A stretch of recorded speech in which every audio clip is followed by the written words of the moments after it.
Good morning, good afternoon, good evening, wherever you're watching. The channel's called Ratchet. My name's Andrew, and on this episode, we start taking some steps in the right direction to getting this thing back on the road. Run the title.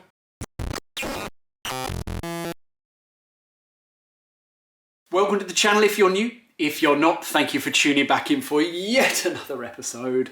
Like I've said, this episode, I'm finally taking some forward steps into getting this thing back on the road. I get the front of the engine rebuilt, front timing, cover, water pump, etc, etc. I get the sump back on, cover off a few other little bits and pieces, and then at the end of the episode, there is a nice big juicy update on the state of this gearbox, which is the main reason this car isn't going anywhere. If you haven't subscribed already, then please hit that button below. It just helps the channel grow and it just helps other people with a similar interest find this channel. Leave a comment. It's always really interesting to see what you guys think of the progress and how things are shaping up. So I think that covers the usual. Let's crack on with the episode. In the last video, a couple of you rightly highlighted and queried why I hadn't fitted bump stops to the dampers and the fact that may have prevented the damage to the bodywork happening. Yeah, rightly so. It may have stopped that. But what I completely forgot to mention was the fact that I have fitted bump stops now to the car, and I did that soon after the damage did actually happen. But I completely forgot to mention it in the video. I picked up just a set of Gaz's, as I'd run Gaz coilovers, Gaz's bump stops, just dismantled the dampers and fitted those all round. And I must admit, after they were fitted, they did come into play quite a few times when I was driving the car over the summer. So yeah, forgot to mention something, clarified it now, and away we go. With the gearbox away, I thought now would be a really good time to address an issue that I have had with the engine. And that's the really annoying oil leak that I picked up after the rolling road session that I had when I fitted the carbs. Now, initially, when looking underneath the car when the leak first started, I suspected it was the oil pan sump gasket. So I picked up a new gasket, fitted that, but that didn't cure the leak.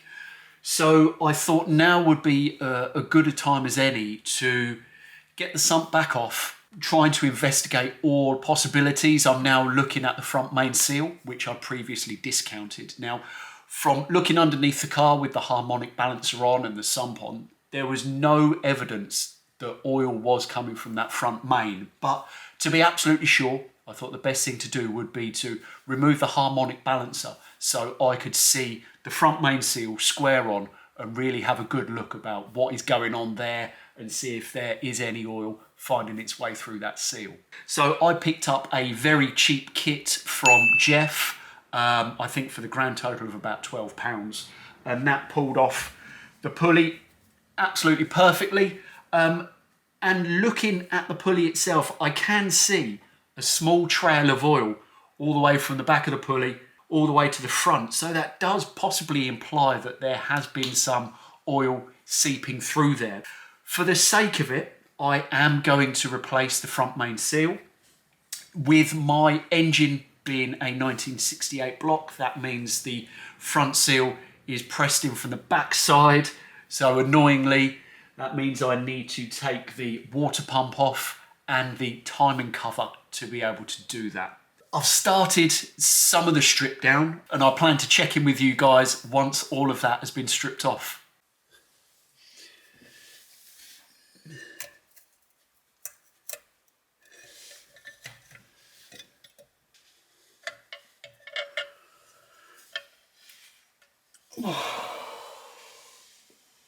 So this is how the engine looks after about half an hour's work. Stripping one of these apart is so easy. Any idiot can take things apart. So I had a brilliant time doing it. Got the water pump pulley off, timing cover off, etc, etc.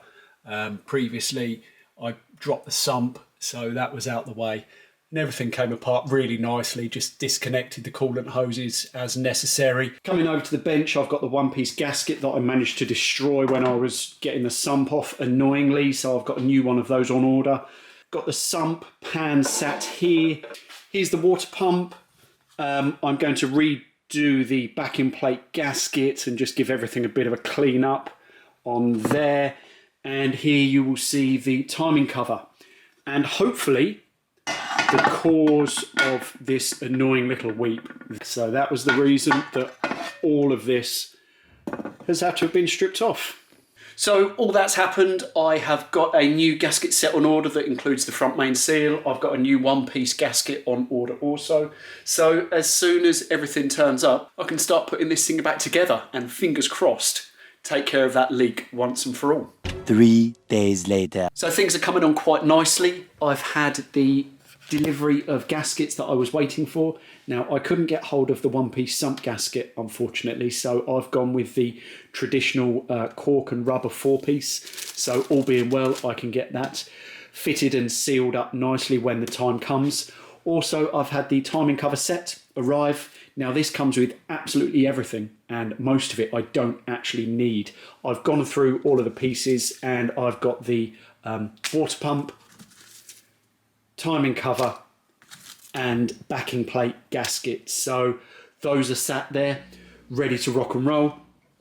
The water pump, I've got the backing plate and the mounting surfaces cleaned up. I've not wiped them down with acetone just yet, but they are pretty much ready as well. And then finally the timing cover, I've got the old seal removed. That was nice and easy.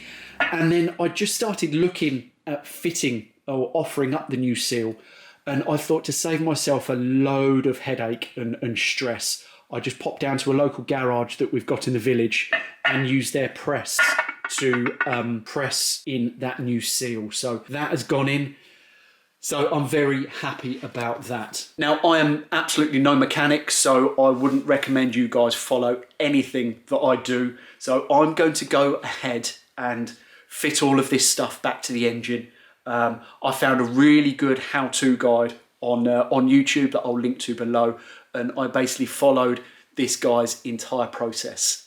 So if you are going through these steps, then check out the link below and you'll see how I did it. So all being well, when everything's dry and the dust has settled, the front of the engine will be back together and oil tight.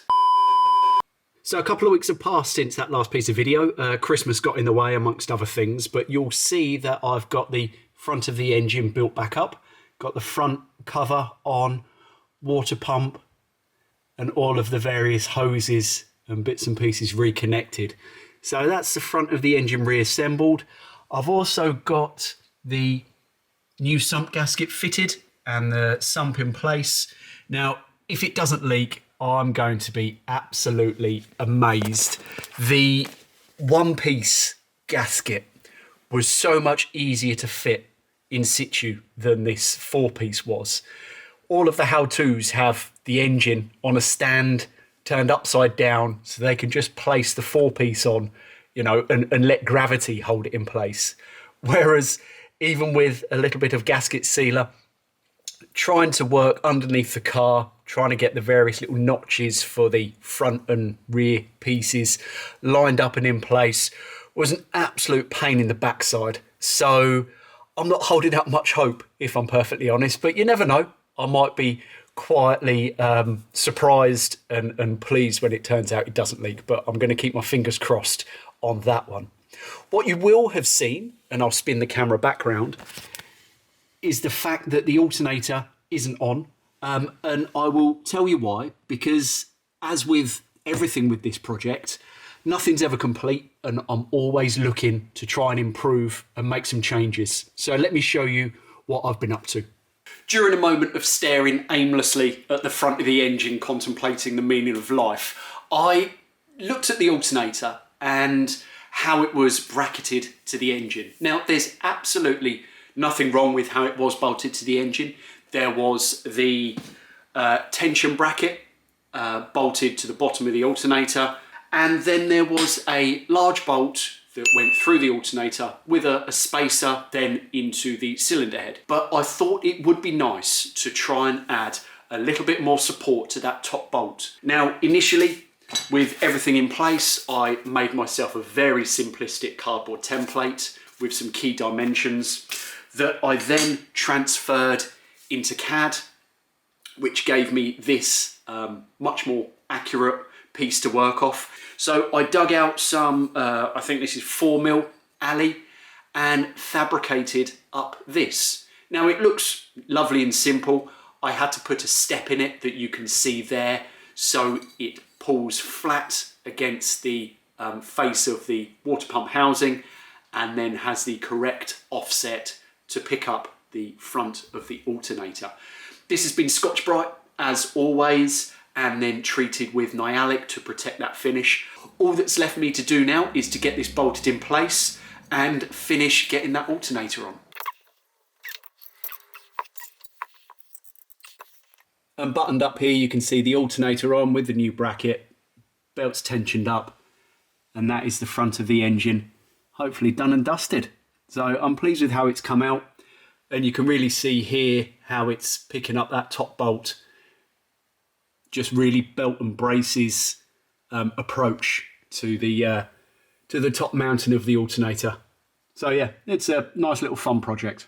The biggest bit of good news is I have got a gearbox back in the garage. Now, for those of you that have followed along, you'll know that back end of July, I was coming back from a Cars and Coffee event, and the car developed a speed-related clonk. Now, this was quite a serious sounding noise, so much so that I pulled over and had to get recovered home. And checking over everything on the back end of the car, it led me down a path to suspect it was the gearbox that was the problem. So I removed the gearbox, and through Tornado, it was sent down to GTO Engineering here in the UK. Now, this company is on another level.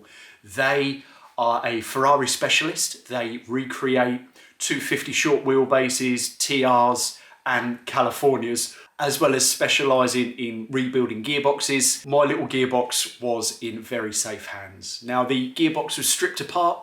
It was probably middle to towards the end of December, and unfortunately, nothing was found untoward. There was nothing broken, no bits missing off of any teeth. So from their perspective, it was a real mystery to try and diagnose the symptoms that I had explained. Now, in hindsight, in the heat of the moment and the moments of what on earth is going on, I might have got my diagnosis wrong. It could have been related to something else in the car, but I wanted to get the gearbox inspected, get that ruled out. Obviously, I would have liked to have found that something was broken, but alas, that just wasn't the case. So as a belt and braces approach, the gear set was replaced, a full rebuild was carried out. So although an expensive, possibly wasted exercise, I now know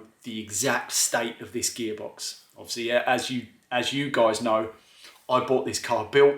I didn't know the background of the gearbox. I didn't know if it had been rebuilt.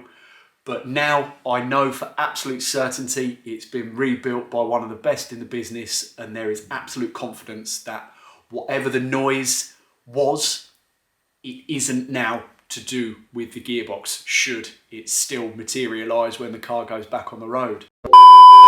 So one thing I did want to try and cram into this portion of the video was the fact that when GTO Engineering did call and they said they couldn't find anything wrong with the gearbox, that then led me to go over the car again, both the parts that remain on the car and the parts over in the boxes, just to inspect and try and find any possibility that could be the cause of this noise. Now, the only thing I did find was a couple of quite stiff CV joints. So as a belt and braces approach, I did pick up a couple of replacements and rebuild the drive shafts. So that could be the issue.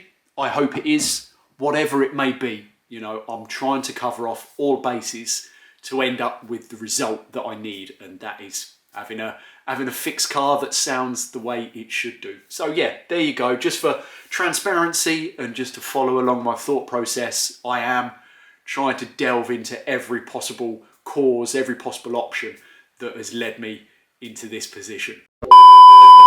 So that brings us on to the next episode where the gearbox will be going back in the car.